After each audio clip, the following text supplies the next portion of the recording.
समोर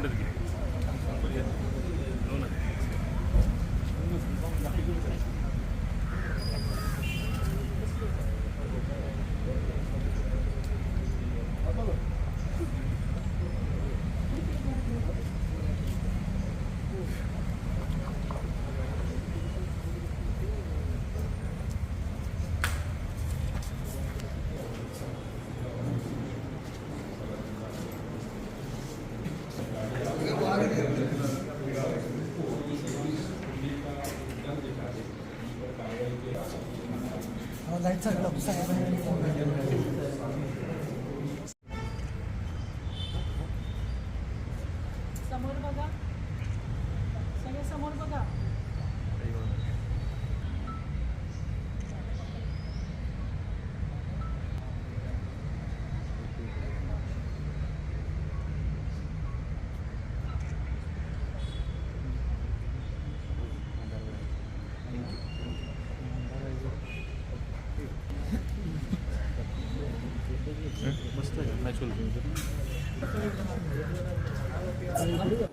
आपल्याकडं पुसेगाव पोलीस स्टेशनच्या हद्दीमध्ये वर्धनगड या ठिकाणी हायवेवरती पुसेगाव पोलिसांना अशी माहिती प्राप्त झाली की या ठिकाणी नकली पोलीस असावेत कदाचित आणि त्यांनी नाकाबंदी लावलेली आहे आणि त्या नाकाबंदीच्या आधारे ते नागरिकांना त्यांची तिथं लूटमार करत आहेत, त्यांच्याकडून पैसे उकळत आहेत.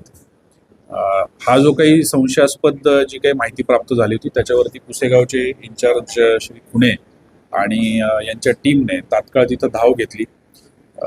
SDPO श्रीमती राजश्री तेरणी यांच्या मार्गदर्शनाखाली तिथं पोहोचल्या असता त्यांच्या असं लक्षात आलं की खरोखर हे सातारा पोलीस नसून इतर कुठल्याही विभागाचेही पोलीस नाही आहेत आणि यांना पाहताच त्याच्यातले 3 लोक जे आहेत ते पळून जाण्याच्या तयारीत दिसले किंवा पळायला लागले.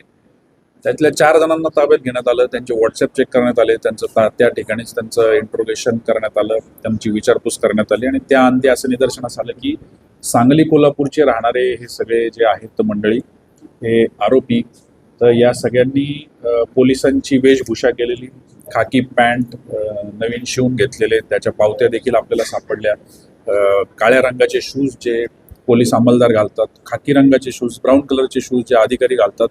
प्रत्येकाने आपापला रोल जो आहे तो रोल प्रीडिफाईंड ठेवलेला होता आणि हे सगळं असताना सांगली पोलीसची कॅप एक ती त्यांनी वापरात घेतली होती जेणेकरून पोलीस असावा असं खात्रीशीररित्या लोकांना वाटावं.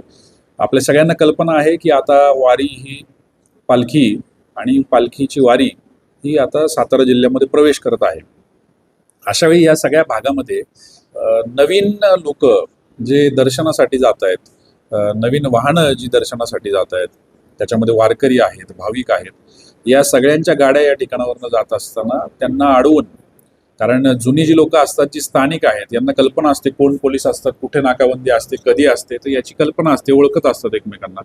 तर आता नवीन वर्दळ वाढल्यामुळं त्यांना टार्गेट करून त्यांच्याकडून पैसे उकळण्याचं हा प्रकार ही सगळी जी आरोपी मंडळी आहेत ही सगळी त्या ठिकाणी करत होती. यांच्यावरती एका तक्रारदाराची तक्रार घेऊन गुन्हा दाखल करण्यात आलेला आहे. त्याचबरोबर त्यांचं इतर साहित्य जप्त करण्यात आलेलं आहे.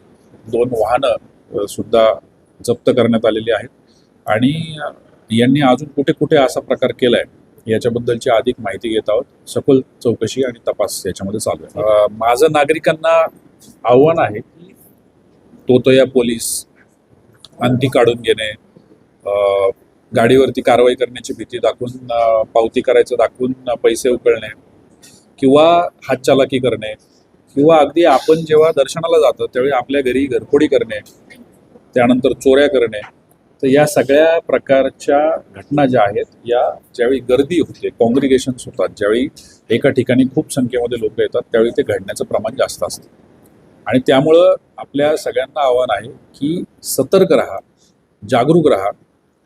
जे लोक गावात आहेत त्यांनी गावातल्या आपल्या इतर गावकऱ्यांच्या घरांची अधूनमधून का होईना चाचपणी करा.